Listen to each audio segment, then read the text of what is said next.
Tori Williams with the Roanoke Regional Chamber, and this is our public policy briefing for the week of October 13th. Last week, a three-judge panel reopened the can of worms on redistricting reform by striking down boundaries of Virginia's 3rd Congressional District. The court ruled that the current district boundaries concentrate too many African American voters into a single congressional district. The ruling was important because it would likely force the General Assembly to redraw Virginia's congressional districts at next year's session. Quentin Kidd, a political analyst at Christopher Newport University, estimates that 40 to 45,000 African American voters will have to be redistributed into surrounding congressional districts. The ruling may also revive support for redistricting reform, a key legislative priority for the chamber for many years. Let's explore why. Dialogue and debate are the foundation of democratic society. Ideally, the electoral process should serve as a marketplace of ideas where candidates must debate and adapt their positions to gain the support of a broad swath of the electorate. Unfortunately, due in large part to the partisan nature of Virginia's redistricting process, competitive elections are not the norm in the Commonwealth.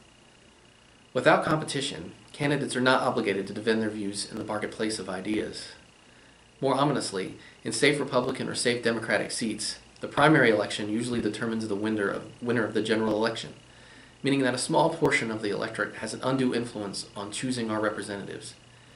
To win a primary, candidates all too often adapt the position of a narrow, more ideological slice of the electorate rather than the views of their constituency as a whole. As Emory University professor Alan Abramowitz points out, in general, partisan ideological polarization is greatest among the most interested, informed, and active members of the public.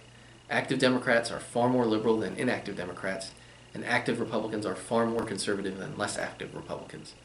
When candidates appeal only to the base of their party, collaboration with members of the other party becomes much more difficult as they take office.